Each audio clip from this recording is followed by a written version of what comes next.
Welcome to গৌরিস kitchen. বন্ধুরা, আপনারা সবাই ভালো আছেন? আজকে আমি একটা নতুন রেসিপি, শিমের রেসিপি নিয়ে এসেছি। শিম ভাপা। এইভাবে শিমগুলো কেটে রেখেছি, একটা বাটিতে নিয়ে নিয়েছি। 1 চামচ হলুদের গুঁড়ো দিয়ে দিলাম, লবণ দিয়ে দিলাম পরিমাণ মতো, সর্ষে আর কাঁচা লঙ্কা বাটা দিয়ে দিলাম 2 চামচ। এখন আমি একটু সর্ষের তেল দিয়ে দেব। সর্ষের তেল দিয়ে ভালো করে মেখে নেব। ঠিক ইলিশ মাছের সিদ্ধের মতো হয়ে যাবে, খেতে ভীষণ ভালো লাগে। একটু জল দিয়ে দিলাম। আমি কড়াই বসিয়েছি, কড়াইতে জল দিয়ে দিয়েছি, জল ফুটে গেছে কড়াইতে। এখন আমি ওই বাটিটা দিয়ে দেব। ওই ফুটন্ত জলের উপর বাটিটা বসিয়ে ঢেকে রেখে দেব।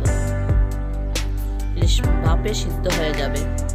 20-25 মিনিট সিদ্ধ হয়ে গেছে। ঢাকনাটা উঠিয়ে নিয়েছি, একটু ধনিয়া পাতা দিয়ে দিলাম।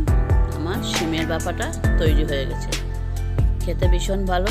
যদি আমার ভিডিওটা ভালো লাগে তাহলে লাইক করবেন, চ্যানেলটাকে সাবস্ক্রাইব করবেন।